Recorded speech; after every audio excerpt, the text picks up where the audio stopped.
እንደምን አደራችሁ ተመልካቾቻችን። ከአዲስ ቀን ወደ ስፖርት መረጃዎቻችን ደግሞ እናልፋለን። በቀዳሚነት 54ኛው የኢትዮጵያ አትሌቲክስ ሻምፒዮናን እንመለከታለን። በትናንትናው ዕለት የኢትዮጵያ አትሌቲክስ ሻምፒዮና በይፋ ተጀምሯል። የፍጻሜና የማጣሪያ ውድድሮችንም ጭምር በመክፈቻው ዕለት የተከናወኑ ናቸው። በ10000 ሜትር ሴቶች ፍጻሜ ትናንትና አትሌት ትዕግስት ደጀኔ ቀዳሚ ሆና አጠናቃለች።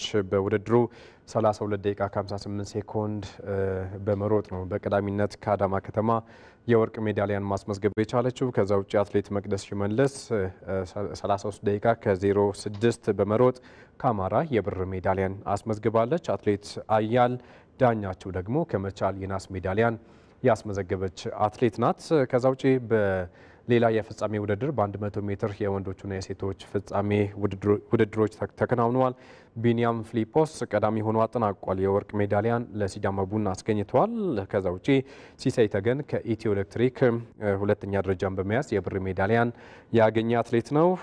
አዳም ሙሳ ከኢትዮጵያ ንግድ ባንክ የናስ ሜዳሊያን በዚህ በወንዶቹ የ100 ሜትር ፍጻሜ ውድድር ሜዳሊያን ያገኘ አትሌት ነው። በተመሳሳይ ርቀት በሴቶች በተከናወነው ፍጻሜ ውድድር መሰረት ጉደራ ከሲዳማ ቡና ዳግም የወርቅ ሜዳሊያን አሳክታለች። በሁለቱም ጾታ በዚህ በአጭር ርቀት የወርቅ ሜዳሊያን ከሲዳማ ቡና አትሌቲክስ ማሰልጠኛ ክለብ የተገኙ አትሌቶች በበላይነት አጠናቋል። ኢትዮ ኤሌክትሪክና ኢትዮጵያ ንግድ ባንክም በተመሳሳይ በወንዶቹ የብርና የናስ እንዳገኙ ሁሉ በሴቶችም ይህንን ማሳካት ችለዋል። ከዛ ውጭ በርካታ የማጣሪያ ውድድሮች በትናንትናው ዕለት ተደርጓል። ዛሬ በሁለተኛ ቀን ውሎ የ10000 ሜትር የወንዶች ፍጻሜ ውድድር ይጠበቃል። ከ2 ሰዓት ተኩል ጀምሮ ውድድሩ በኢትዮጵያ ስፖርት አካዳሚ እየተከናወነ ይገኛል።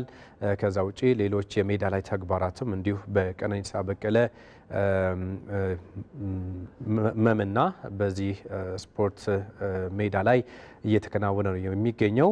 ከዛ ባሻገር ሌሎች የፍጻሜና የማጣሪያ ውድድሮችም ዛሬ የሚደረጉ ይሆናል። ወደ ኢትዮጵያ ፕሪሚየር ሊግ እናልፋለን። 28ኛ ሳምንት ጨዋታዎች እየተከናወኑ ይገኛሉ። ትናንትና ቅዱስ ጊዮርጊስ ድል ቀንቶታል። ኢትዮጵያ ንግድ ባንክ እንዲሁም ፋሲል ከነማ ደግሞ ከተጋጣሚዎቻቸው ጋር ያቻ ውጤትን ያስመዘገቡ ናቸው። ኢትዮ ኤሌክትሪክን የገጠመው ቅዱስ ጊዮርጊስ 1-0 በሆነ ውጤት አሸንፏል። አማኑኤል ኤሪቦ ደግሞ 11ኛው ደቂቃ ላይ የማሸነፊያ ግብን ያስገኘ ተጫዋች ነው። ቅዱስ ጊዮርጊስ በማሸነፉም በ40 ነጥብ ወደ 4ኛ ደረጃ ከፍ ያለበትን ውጤት ነው ማግኘት የቻለው። ኢትዮጵያ ንግድ ባንክ ከወልዋሎ ዓዲግራት ዩኒቨርሲቲ ያደረጉት ጨዋታ 2-2 በሆነ ውጤት ነበር ጨዋታው ፍጻሜውን ማግኘት የቻለው። ለኢትዮጵያ ንግድ ባንክ አብዱልከሪም መሐመድና አዲስ ግዳይ ግቦችን አስገኝተዋል። ከዛ ውጪ ለወልዋሎ ዳዋ ሆቴሳና ኤሚሮ መናፍ 97ኛው ደቂቃ ላይ ነበር ኤሚሮ ግብ ማስቆጠር የቻለው። ኢትዮጵያ ንግድ ባንክ 2-1 ለማሸነፍ ተቃርቦ በመጨረሻም ነጥብ የጣለበትን ውጤት አስመዝግቧል። ሌላኛው መርሃ ግብር በሱል ሽረና ፋሲል ከነማ መካከል ተደርጎ 1-1 ፍጻሜውን ያገኘ ጨዋታ ነው። ማርቲኔዝ ኬዛ ለፋሲል ከነማ አስቀድሞ ገና በ11ኛው ደቂቃ ላይ ኳስ ከመረብ በማኖር ክለቡን ቀዳሚ አድርጎ ነበር። ሆኖም ብርሃኑ አዳሙ 13ኛው ደቂቃ ላይ የሱል ሽረን ያቻነት ግብን አስገኝተዋል። በውጤቱም ፋሲል ከነማ በ35 ነጥብ 10ኛ ደረጃ ላይ ይገኛል። ኢትዮጵያ ንግድ ባንክ ደግሞ በ37 ነጥብ 8ኛ ደረጃ ላይ ተቀምጧል። ዛሬ የሚደረጉ የ28ኛ ሳምንት መርሃ ግብሮች እንመለከታለን። አስቀድሞ ቀን 9 ሰዓት ላይ ወላይታ ዲቻ ከአርባ ምንጭ ከተማ የሚያከናውኑት ጨዋታ እንዳለ ሆኖ የሳምንቱ ተጠባቂ ጨዋታ በኢትዮጵያ መድንና በባህር ዳር ከተማ መካከል ይደረጋል። ሊጉን በቀዳሚነት እየመራ የሚገኘው ኢትዮጵያ መድን ዛሬ ትልቅ ፈተና ያስተናግዳል ተብሎ ይጠበቃል። ዛሬ ካሸነፈም ደግሞ በደንብ ለዋንጫ አሸናፊነቱ የሚጠጋበትን ውጤት ያገኛል ተብሎ ነው የሚጠበቀው። ባህር ዳር ከተማም በተመሳሳይ ሌላኛውን እድል ይጠቀማል ተብሎ ይጠበቃል። ምክንያቱም ክለቡ ካሸነፈ ወደ ሁለተኛ ደረጃ ከዛም አልፎ ደግሞ ከመድን ጋር ያለው የነጥብ ልዩነት በደንብ ለማጥበብ ይህንን አጋጣሚ ይጠቀምበታል ተብሎ ነው የሚጠበቀው። ኢትዮጵያ መድን የገብረ መድን ኃይሌ ቡድን በባለፉት 7 ጨዋታዎች ላይ በአንድ ብቻ ነው ነጥብ መጋራት የቻለው። ሽንፈት አላስተናግደም። እጅግ ስኬታማ ጉዞ ላይ የሚገኝ ክለብ ነው። ከዛ ባሻገር ባህር ዳር ከተማ በተመሳሳይ በባለፉት ተከታታይ ጨዋታዎች ላይ ድል ማድረግ ችሏል። በሁለት ጨዋታዎች ላይ 7 ግቦችንም ማስቆጠር ችሏል። ስለዚህ ኢትዮጵያ መድን እንዲሁም ባህር ዳር ከተማ ግቦችን የማያስተናግዱ የሊጉ ጠንካራ የመከላከል ቁመና ያላቸው ክለቦች ናቸው። ስለዚህ ዛሬ በሚኖረው ጨዋታ ምንም እንኳን ኢትዮጵያ መድን በማጥቃቱ ረገድ በተወሰነ መልኩ ውስንነቶች ቢኖሩበትም ጨዋታዎችን አሸንፎ የሚወጣ ጠንካራ ቡድን መሆኑን ማንሳት ይቻላል።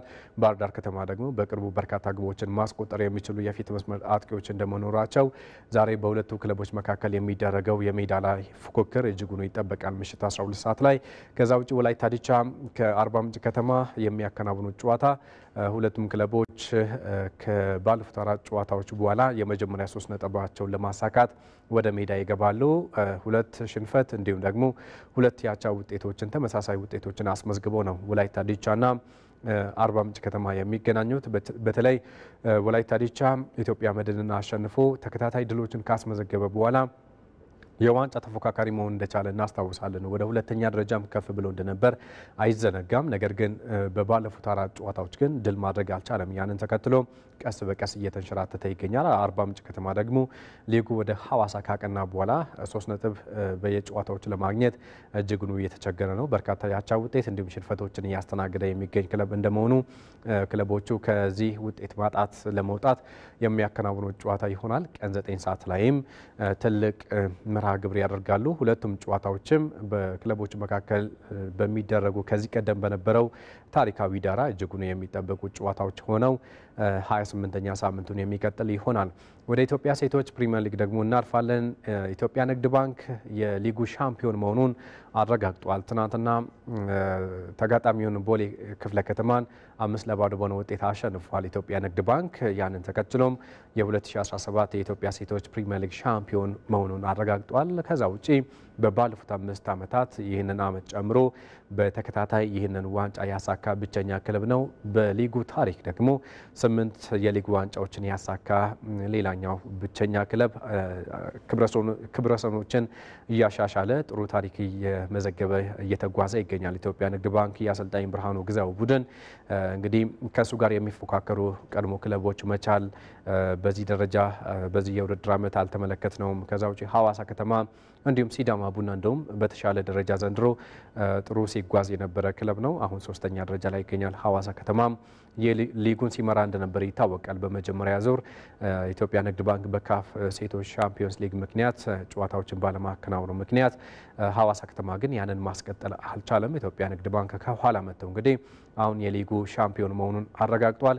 በተከወኑ 25 ጨዋታዎች 59 ነጥቦችን ይዞ ሻምፒዮን መሆኑን ነው ያረጋገጠው ቡድኑ። ከዛ ውጪ ሐዋሳ ከተማ በ53 ነጥብ ሁለተኛ ደረጃ ላይ ይገኛል። ሲዳማ ቡና በ47 ነጥብ ሶስተኛ፣ ኢትዮ ኤሌክትሪክ በ43 ነጥብ አራተኛ ደረጃ ላይ ይገኛል። ኢትዮ ኤሌክትሪክ መቻል እንደ ከዚህ ቀደሙ ጠንካራ ቢሆን ኖሮ ምናልባትም ኢትዮጵያ ንግድ ባንክ ዋንጫውን አንድ ጨዋታ እየቀረው ላያረጋግጥ ወይም ደግሞ ክለቦችም እድል ይኖራቸው ነበር ማለት ይቻላል። ነገር ግን ንግድ ባንክ ቀሪ አንድ ጨዋታ እየቀረው ይህንን የሊግ ዋንጫ ማሳካቱን አረጋግጧል። ትናንትና 5-0 ሲያሸንፍ ሰይነፉ አቁማና ረዴት አስረሳኝ አንዳንድ ግቦችን አስቆጥሯል። ንግስት በቀለ ግን 3 ግቦችን በማስቆጠር ሃትሪክ የሰራች ተጫዋች ናት። አዳማ ከተማ 2-1 ባህር ዳር ከተማን አሸንፏል። አዳማ ባሳለፍነው ሳምንት ማሸነፉን ተከትሎ ተጋጣሚውን በሊጉ መቆየት ማረጋገጡ ይታወቃል። አሁን ደግሞ ተከታታይ ድሉን አስመዝግቧል። ሲዳማ ቡና ከኢትዮ ኤሌክትሪክ ያደረጉት ጨዋታ ይጠበቅ ነበር። ኤሌክትሪክ 2-1 በሆነ ውጤት አሸንፏል። ጸጋነሽ ወራና ሁለቱን የአሸናፊነት ግብን ለኢትዮ ኤሌክትሪክ ማስቆጠር ችላለች። ወደ ውጭ ደግሞ እናልፋለን። የአውሮፓ ቻምፒዮንስ ሊግ የግማሽ ፍጻሜ የመልስ ጨዋታዎችን እናያለን። ትናንትና እጅጉኑ ተጠባቂ የነበረው የኢንተር ሚላንና የባርሴሎና ጨዋታ በኢንተር ሚላን 4-3 አሸናፊነት በድምር ውጤት 13 ግቦችን ያስተናገደው ጨዋታ 7-6 በኢንተር ሚላን አሸናፊነት ተጠናቆ ኢንተር ወደ ፍጻሜ ማለፉን አረጋግጧል። ትናንት እንግዲህ እንደተጠበቀው ሁሉ እጅጉኑ ሳቢ የነበረ በርካታ ድራማዊ ክስተቶችን ያስተናገደ ጨዋታ ነበረ። በመርሃ ግብሩ ላውታሮ ማርቲኔዝ የቡድኑ አምበል የኢንተር ሚላን 21ኛው ደቂቃ ላይ ኳስን ከመረብ አኑሮ ኢንተር ሚላንን ቀዳሚ አደረገ። 45ኛው ደቂቃ ላይ ደግሞ የተገኘውን ፍጹም ቅጣት ምት ራሱ ላውታሮ ላይ የተሰራውን ኩባርሲ የሰራውን ጥፋት ተከትሎ የተሰጠውን ፍጹም ቅጣት ምት ካላን ሆግሎ በማስቆጠር ኢንተር ሚላን 2-0 ሲመራ ቆይተው ነው ባርሴሎና ወደ ጨዋታ መመለስ የቻለው በዚህ ጊዜ ነበር። እንግዲህ ባርሴሎና በጨዋታው የበላይነት ነበር በኳስ ቁጥጥርም ከዛ ውጪ በርካታ የግብ ዕድሎችን በመፍጠርም ነገድ እጅጉን የተሻለ ነበር። ኤሪክ ጋርሲያ ክለቡን 54ኛው ደቂቃ ላይ ወደ ጨዋታ መልሶታል። በዚህም ባርሴሎና መነቃቃትን ፈጥሮ ዳኒ ኦልሞ ደግሞ 60ኛው ደቂቃ ላይ ሌላ ተጨማሪ ኳስ ከመረብ በማኖር ባርሴሎና እንደ መጀመሪያ ዙር ጨዋታ ከ2-0 መመራት ተነስቶ 2-2 መሆን ችሏል። ከዛም አልፎ ጨዋታው ሊጠናቀቅ ደቂቃዎች ሲቀሩ 87ኛው ደቂቃ ላይ በጨዋታ እንቅስቃሴ ውስጥ ያልነበረው ብራዚላዊው የዚህ የውድድር ዓመት የባርሴሎና ትልቁ ተጫዋች ራፊኒያ ግብ አስቆጥሮ ባርሴሎና ጨዋታውን 3-2 ለማሸነፍና ወደ ፍጻሜ ለማለፍ እጅጉን ተቃርቦ ነበር። ነገር ግን 90 ደቂቃ ተጠናቆ በተሰጠው 5 ደቂቃ ጭማሪ 5 ደቂቃዎች ውስጥ ደግሞ አኬርቢ እጅግ አስደናቂ ኳስ ከመረብ አኑሮ ባርሴሎና ከኢንተር ሚላን 3-3 መሆን ችለዋል። እንግዲህ 90 ደቂቃ እንደ መጀመሪያ ዙሩ 3-3 በሆነ ውጤት በመጠናቀቁ ወደ 30 ደቂቃ ተጨምሮ 120 ደቂቃ ሊጫወቱ ግድ ብለዋል። በዚህም ባርሴሎና አሁንም በርካታ እድሎችን ያመከነበት ላሚን ያማል እጅግ ድንቅ ሆኖ ያመሸበት ሌላኛውን ጨዋታ ነበር ማድረግ የቻለው በ17 ዓመቱ ከሱ የማይጠበቅ እንቅስቃሴን ያደረገ እጅጉን አስደማሚ ተጫዋች መሆኑን ያስመሰከረ ይገኛል። ላሚን ያማል ትናንትና ምንም እንኳን ግብ ማስቆጠር ባይችልም ያን ሶመር እንዲሁም ደግሞ የግቡ ቋሚ ብረት የመለሰበት አጋጣሚዎችን ማንሳት እንችላለን። ባርሴሎና በዚህ በ30 ተጨማሪ 30 ደቂቃዎች ውስጥ የበላይነቱን ለመውሰድ ጥረት አድርጎ ነበር። ነገር ግን ኢንተር ሚላን በመልሶ ማጥቃት እንቅስቃሴ ፍራቴሲ 99ኛው ደቂቃ ላይ ግብ አስቆጥሮ እጅግ ማራኪ ግብ በማስቆጠር ከነ ታሪሚ ጋር ከነ ዳንፍሪስ ጋር የነበረው ጥምረት ማየት ይቻላል። እቺ ግብ ስትቆጠርና በመጨረሻም ኢንተር ሚላን ውጤቱን አስጠብቆ 4-3 በማሸነፍ በድምር ውጤት 7-6 ወደ ፍጻሜ አልፏል። ከ2013 በኋላ በማንቸስተር ሲቲ መሸነፉ ይታወቃል። በዚህ ጊዜ አሁን ደግሞ ከ2010 በኋላ በጆዜ ሞሪኒዮ ይህንን ዋንጫ ካሳኩ በኋላ ዳግም ሌላ ታሪክ ለመስራት ከሲሞኔ ኢንዛጊ ጋር ለፍጻሜ መብቃት ችለዋል። ባርሴሎና እጅግ የተሻለ ቡድን በዚህ የውድድር ዓመት በሃንሲ ፍሊክ ስር ድንቅ የሆነ ቡድን አሳዛኝ ተሸናፊ ሆኗል። እነ ላሚን ያማል፣ ፔድሪ እጅግ አስደናቂ የውድድር ዓመትን ያሳለፉ በመድረኩ በአውሮፓ ሻምፒዮንስ ሊግም ድንቅ የነበሩ ተጫዋቾች ናቸው። ነገር ግን ልብ ሰባሪ ሽንፈትን በማስተናገድ ከአውሮፓ ሻምፒዮንስ ሊግ ውጪ ሆኗል። አሰልጣኝ ሃንሲ ፍሊክ በተጫዋቾቼ እጅግ ደስተኛ ነኝ በእንቅስቃሴያቸው፣ ነገር ግን በውጤቱ በብዙ መልኩ ተከፍቻለሁ የሚል ሀሳባቸውን ሰጥተዋል። ሲሞኔ ኢንዛጊ ደግሞ ሌላ አዲስ ታሪክ አጽፈናል፣ ሌላ ደግሞ አንድ ጨዋታ ይቀረናል የሚል ሀሳባቸውን በመስጠት በተጫዋቾቹ ፍልሚያ እጅጉን መደሰታቸውን መኩራታቸውን ጭምር አንስተዋል። ተጫዋቾቼ ለኔ ለክለቡ እስከ መጨረሻው ድረስ ትልቅ ፍልሚያን አድርጓል፣ በዚህም እጅግ ደስተኛ ነኝ የሚል ሀሳባቸውን ሰጥተዋል። ከዛ ውጭ ያን ሶመር በእግር ኳስ ሕይወቱ የሚያስታውሰው ትልቁ ምሽት እንደሆነም ጭምር ሀሳቡን ሰጥተዋል። በዚህ ኢንተር ሚላን ለፍጻሜ እንዲበቃ የዚህ ግብ ጠባቂ ሚና እጅጉን ትልቅ ነበረ። ትናንትና ያን ሶመር የጨዋታው ኮከብም እንደነበረ ማንሳት ይቻላል። እንግዲህ ኢንተር ሚላን በዚህ መልኩ ለፍጻሜ መብቃት ችሏል። ባርሴሎና ግን እጅጉን አሳዛኝ ሽንፈትን አስተናግዷል። ዛሬ ወደሚከወነው ሌላኛው የግማሽ ፍጻሜ ጨዋታ እናልፋለን። አርሰናል ከፓሪስ ሴን ዠርሜን ምሽት 4 ሰዓት ላይ ጨዋታቸውን ያደርጋሉ። ፓርክ ደ ፕሪንሰስ ሌላ ታምር ሊያሳየን ይሆናል ወይ? እጅግ ይጠበቃል። ምክንያቱም የመጀመሪያ ዙር ጨዋታ በፓሪስ ሴን ዠርሜን 1-0 አሸናፊነት ተጠናቋል። ገና በአራተኛው ደቂቃ ላይ ነበር ኦስማን ዴምቤሌ ግብ አስቆጥሮ ፓሪስ ሴን ዠርሜን 1-0 በሆነ ውጤት ማሸነፍ የቻለው። በዚህ ጨዋታ ላይ አርሰናል በርካታ የግብ ዕድሎችን ፈጥሮ ነገር ግን ዶናሩማ ሌላኛው ጥሩ ምሽት ያሳለፈ ግብ ጠባቂ መሆኑን እናስታውሳለን። ዛሬ ደግሞ በአንጻሩ ፓሪስ ሴን ዠርሜን በሜዳውና በደጋፊዎቹ ፊት ጨዋታውን ያከናውናል። ስለዚህ እድሉ የሰፋ የሆነው የሉዊስ ኤንሪኬ ቡድን መሆኑን ማንሳት ይቻላል። ነገር ግን በሻምፒየንስ ሊጉ የማይፈጠር ተአምር የለም። አርሰናል ወደ በርናቢው አቅንቶ ሪያል ማድሪድን 3-0 ማሸነፉ ይታወሳል።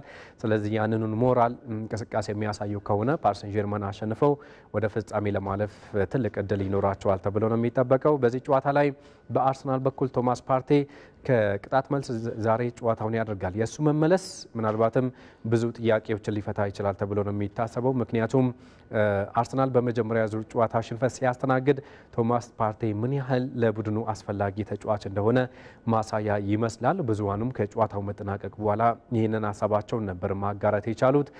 ዛሬ እሱም ወደ ሜዳ ይመለሳል። እሱ ተመልሶስ አርሰናል ምን ይፈጥራል የሚለው ነገር ግን ይጠበቃል። ከዛ ውጪ ካላፊዮሪ ከጉዳት መልስ ዛሬ ወደ ሜዳ ይመለሳል ተብሎ ይጠበቃል። ሚኬል አርቴታ ከቡድኑ ጋር ሙሉ ልምምዶችን መስራቱን አሳውቋል።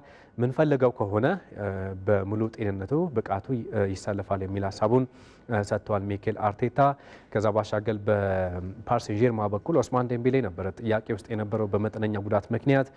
ተጫዋቹ ግን ሙሉ በሙሉ ዝግጁ ስለመሆኑ ሉዊስ ኤንሪኬ ሀሳባቸውን ሰጥቷል።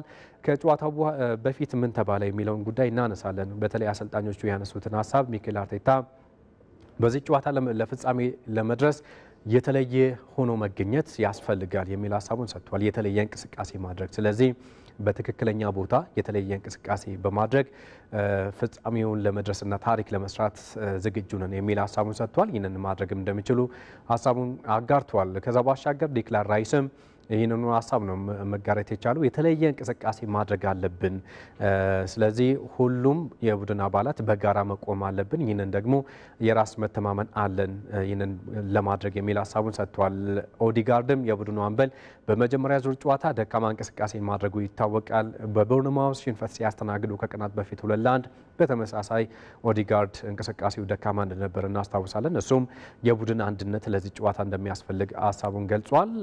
አሽራፍ ሀኪሚ ዛሬ ፓርክ ደ ፕሪንሰስ ለየት ያለ መልክ ይኖረዋል የሚል ሀሳቡን ሰጥቷል። ደጋፊዎች የተለየ መልክ ያሳያሉ፣ እኛ ለዚህ ዝግጁ ነን፣ ለደጋፊዎች ሁሉንም ነገር ለመስጠት እጅጉኑ ተዘጋጅተናል የሚል ሀሳብ ነው ማጋራት የቻለው። ሉዊስ ኤንሪኬም በተመሳሳይ የመጀመሪያ ዙር ጨዋታ 1-0 ብናሸንፍም ጨዋታው አላለቀም፣ ስለዚህ ሌላ መልክ ሊኖረው ስለሚችል ከመጀመሪያ ዙሩ የተሻለ አቅም ማሳየት አለብን የሚል አስተያየታቸውን አሰልጣኝ ሉዊስ ኤንሪኬ ሰጥተዋል። ለአራትዮሽ ዋንጫ ጥሩ ጉዞን እያደረገ ይገኛል ፓሪስ ሴን ዠርማ። ዛሬ ምሽት 4 ሰዓት ላይ የሚደረገውን ጨዋታ ማን በድል ተወጥቶ ከኢንተር ሚላን ጋር የፍጻሜ ጨዋታውን ያደርጋል የሚል ነገር የሚጠበቅ ነው የሚሆነው። ነገር ግን እንደ ባርሴሎናና እንደ ኢንተር ሚላን ጨዋታ ሁሉ ማራኪ ሊሆን ይችላል ተብሎ ብዙም አይጠበቅም። ሆኖም የመልስ ጨዋታ ሁሌም እንደሚጠበቅ ሁሉ ዛሬም የሚጠበቅ መሆኑን ማንሳት ይቻላል። ወደ ሌላኛው ጉዳያችን ደግሞ እናልፋለን። የ54ኛው የኢትዮጵያ አትሌቲክስ ሻምፒዮና መጀመሩን ቀደም ብለን አንስተናል። ይህ የ54ኛው የኢትዮጵያ አትሌቲክስ ሻምፒዮና ሲጀምር ደግሞ አትሌቶች የመወዳደሪያ ስፍራ፣ የማዘውተሪያ ስፍራ ችግር እንዳለባቸው የፌዴሬሽኑ ፕሬዝዳንት ኮማንደር አትሌት ስለሺ ስህን ሀሳቡን ገልጿል። ይህ ችግር ያለ ነው እንግዲህ ይህ ሻምፒዮና እየተከናወነ የሚገኘው መንግስትም ሌሎችም የሚመለከታቸው አካላት ትኩረት ማድረግ እንደሚገባቸውም ጭምር አንስተዋል። በዚህ ጉዳይ ላይ ደግሞ አዲስ የሸዋስ ተጨማሪ አለው። 54ኛው የኢትዮጵያ አትሌቲክስ ሻምፒዮና በኢትዮጵያ ስፖርት አካዳሚ ተጀምሯል። ከ40 በላይ የክልልና ከተማ አስተዳደር ክለቦች የተውጣጡ ከ1300 በላይ አትሌቶች በሁለቱም ጾታ የሚሳተፉበት ሻምፒዮናው በመምና በሜዳ ተግባራት ጠንካራ ፍክክር ይደረግበታል። የመክፈቻ መርሃ ግብሩ በኢትዮጵያ ስፖርት አካዳሚ ሲካሄድ በባህልና ስፖርት ሚኒስቴር የስፖርት ዘርፍ ሚኒስትር ዴኤታ መክዩ መሐመድ፣ የኢትዮጵያ አትሌቲክስ ፌዴሬሽን ፕሬዝዳንት ኮማንደር አትሌት ስለሺ ስህንን ጨምሮ የፌዴሬሽኑ ስራ አስፈጻሚዎችና ሌሎችም ተገኝተዋል። ሻምፒዮናው አትሌቶች አቅማቸውን የሚፈትሹበት እንደሆነ በመክፈቻው ተገልጿል። ቶኪዮ ጃፓን ለሚካሄደው የዓለም አትሌቲክስ ሻምፒዮና ሀገራችንን ሊወክሉ የሚችሉ አትሌቶች አቋማቸውን እንዲመዝኑበትና አትሌቶች ብቃታቸውን እንዲለኩበት ታስቦ የተዘጋጀ በመሆኑ ተሳታፊ አትሌቶች፣ ክልሎች፣ ክለቦች፣ ማሰልጠኛ ማዕከላት ተቋማት በፍጹም ስፖርታዊ ጨዋነትና ከጸረ አበረታች ቅመሞች ተጠቃሚነት ነፃ በሆነ መልኩ ውድድሩ ላይ እንድትሳተፉ አሳስባለሁ። እንደ ሀገር የአትሌቲክሱ ፈተና የሆነው የማዘውተሪያ ችግር ሻምፒዮናው ደረጃውን ጠብቀው እንዳይካሄድ አድርጎታል ሲሉ ፕሬዝዳንቱ ጨምረው ተናግረዋል። ባለው ከፍተኛ የሆነ የማዘውተሪያ ችግር አትሌቶቻችን ለከፍተኛ እንግልትና ጉዳት እየተዳረጉ ይገኛሉ። ለዚህም ማሳያ የሚሆነው ትልቁና አንጋፋውና ሻምፒዮናችን በዚህ ደረጃውን ባልጠበቀና ባልተሟላ መልኩ ለማካሄድ ተገደናል። ከዚህ በተጨማሪም የአዲስ አበባ ስቴዲየም በጥገና ምክንያት አገልግሎት ካቆመ ጊዜ ጀምሮ የሜዳ ተግባራት በተለይም የውርወራ ውድድሮች በተለያዩ ቦታ ባሉ ማዘውተሪያ ስፍራዎች ያለ ተመልካች በመካሄዳቸው አትሌቶቻችን እንግልትና ስነልቦና ጫና ማድረሱ ሳይታለም የተፈታ ነው። በዘርፉ የሚታየውን ችግር ለመቅረፍም ሆነ ዓለም አቀፍ ውድድሮችን ለማስተናገድ አዳዲስ ማዘውተሪያዎችን መገንባትና ነባሮችን የማሻሻል ስራ እየተሰራ መሆኑን የስፖርት ዘርፍ ሚኒስትር ዴኤታው መኪዩ መሐመድ ተናግረዋል። መንግስታችን ስፖርት ለሀገር ግንባታና ህዝብን የመሳሰር አቅሙን በመረዳት ለዘርፉ ከፍተኛ ትኩረት ሰጥተዋል።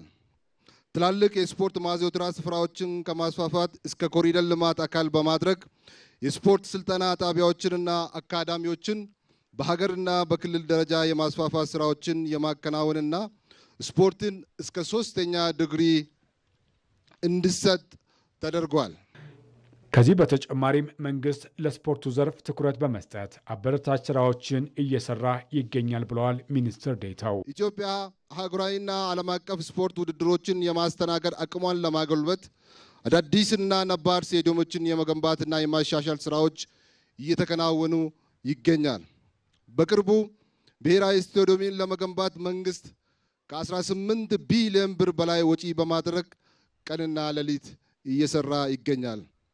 አሁን በአትሌቲክሱ የሚታዩ ጊዜያዊ ችግሮች በቅርቡ ይፈታል ብለን ተስፋ እናደርጋለን። በመክፈቻው ዕለት በተደረገው የ10,000 ሜትር ሴቶች ፍጻሜ ትዕግስት ደጀኔ በቀዳሚነት በማጠናቀቅ አሸንፋለች። ትዕግስት ደጀኔ አሸናፊ ሆናለች። ፍክክሩ ከባድ እንደነበር ነው አሸናፊው አትሌት የተናገረችው። ያው ስትመራው የነበረው ፔስ በጣም ከባድ ነው ከሚባለው በላይ ማለት ነው። ያንን ተቋቁሞ ፊኒሺንግ ላይ መጠበቅ ደግሞ በጣም ከባድ ነው። በጣም የስራ ውጤት ነው ማለት ነው። የውጤትን ዋጋ ማግኘት በጣም ከምንም በላይ ያስደስታል እና የረዳኝ እግዚአብሔር ስሙ ይባረክ እላለሁ። በጣም ደስ ብሎኛል ከሚባለው በላይ ማለት ነው። መቅደስ ሽመልስ ከአማራ ክልልና አያል ዳኛቸው ከመቻል ትዕግስትን ተከትለው ሁለተኛና ሶስተኛ ወጥተዋል። በዕለቱ የርዝመት ዝላይ ፍጻሜ ሲካሄድ የኢትዮጵያ ንግድ ባንክ 2 የወርቅ ሜዳሊያዎችን አግኝቷል። የ100፣ 400ና 800 ሜትር የማጣሪያ ውድድሮችም በመክፈቻው ዕለት ተከናውነዋል። ወደ አጫጭር ጉዳዮቻችን ደግሞ እናልፋለን። ሪያል ማድሪድ አሌክሳንደር አርኖልድን አስቀድሞ ለማስፈረም ጥረት እያደረገ መሆኑ ታውቋል። በተለይም ደግሞ የዓለም ክለቦች ዋንጫ ከመጀመሩ አስቀድሞ ተጫዋቹ ሪያል ማድሪድ እንዲቀላቀል ክለቡ እየሰራ እንደሆነ ነው የታወቀው። ሰኔ 30 በፈረንጆቹ የአሌክሳንደር አርኖልድና የሊቨርፑል ቆይታ ይጠናቀቃል። ነገር ግን ከዛ አስቀድሞ ደግሞ የዓለም ክለቦች ዋንጫ ይጀምራል። ከ16 ቀናት አስቀድሞ ውሉ ሳይጠናቀቅ ያንን ተከትሎም ወደ 850,000 ፓውንድ ክፍያን ከፍሎ አስቀድሞ ተጫዋቹ ሪያል ማድሪድ እንዲቀላቀል ክለቡ እየሰራ ይገኛል። ከሊቨርፑል ጋር ማድሪድ ንግግር እያደረገ ይገኛል። የመጨረሻ የወር ደሞዙንም ጭምር ማድሪድ ለመክፈል መዘጋጀቱ ነው እየተገለጸ የሚገኘው። ስለዚህ በአሜሪካ በሚከናወነው የዓለም ክለቦች ዋንጫ ትሬንት አሌክሳንደር አርኖልድ ሪያል ማድሪድ እንዲያገለግል ከፍተኛ ስራ እየተሰራ እንደሚገኝ ነው የታወቀው። ሌላኛው ጉዳያችን ደግሞ ቶም ክሌቨርሌን ይመለከታል። ቶም ክሌቨርሌ ከዋትፎርድ መሰናበቱ ይፋ ሆኗል። ዋትፎርድ በሻምፒዮንሺፑ 14ኛ ደረጃን ይዞ ማጠናቀቁ ይታወቃል። ያንን ተከትሎም ደግሞ የክለቡ አሰልጣኝ የሆነው የቀድሞ የማንቸስተር ዩናይትድ እንዲሁም ደግሞ የራሱ የዋትፎርድ የአማካኝ ስፍራ ተጫዋች ቶም ክሌቨርሌ በጊዜያዊ ነበር። ከዛ በኋላ በቋሚነት መጋቢት ወር ላይ ነበር 2024 ላይ ኃላፊነቱን መውሰድ የቻለው። ነገር ግን ውጤታማ መሆን ባለመቻሉ ምክንያት ከክለቡ እንደተሰናበተ ክለቡ ይፋ አድርጓል። ስፖርቲንግ ዳይሬክተሩ ይህንን አሳውቋል። ነገር ግን ጥሩ ስራዎችን እየሰራ እንደሚገኝና በተለይም ወጣቶችን ታዳጊዎችን በማሳደግ ረገድ ትልቅ ስራ መስራቱ ነው የታወቀው። በመጨረሻ የምንመለከተው የሮናልዶ ልጅ ሮናልዶ ጁኒየርን ይሆናል። የክርስቲያኖ ሮናልዶ ልጅ አሁን በፖርቹጋል ብሔራዊ ቡድን ጥሪ ቀርቦለታል። ከ15 ዓመት በታች ውድድሮች ይኖራሉ በቀጣይ በአውሮፓ ደረጃ። ያንን ተከትሎም የሮናልዶ ልጅ ለመጀመሪያ ጊዜ በብሔራዊ ቡድን ጥሪ የቀረበለት ተጫዋች ሆኗል። እንደሚታወቀው 14 ዓመቱ ላይ ይገኛል። በዩቬንቱስ፣ በማንቸስተር ዩናይትድ እንዲሁም ደግሞ በሪያል ማድሪድ ቆይታው በርካታ ግቦችን ያስቆጠረ ተጫዋች ነው። በታዳጊነቱ አሁን ደግሞ የአባትየውን ፈለቅ በመከተል ትልቅ ተጫዋች ይሆናል ተብሎ ነው የሚጠበቀው። አሁን የፖርቹጋል ብሔራዊ ቡድን ስብስብ ውስጥ መካተቱ ይፋ ተደርጓል። ከአዲስ ቀን ስፖርት መረጃዎቻችን በዚሁ አበቁ። መልካም ቀን ይሁንላችሁ። አመሰግናለሁ። ሌላ ተተኪ ተገኝቷል ማለት ነው። የሮናልዶ ልጅ ይጠበቃል በትልቁ። እናመሰግናለን። አመሰግናለሁ።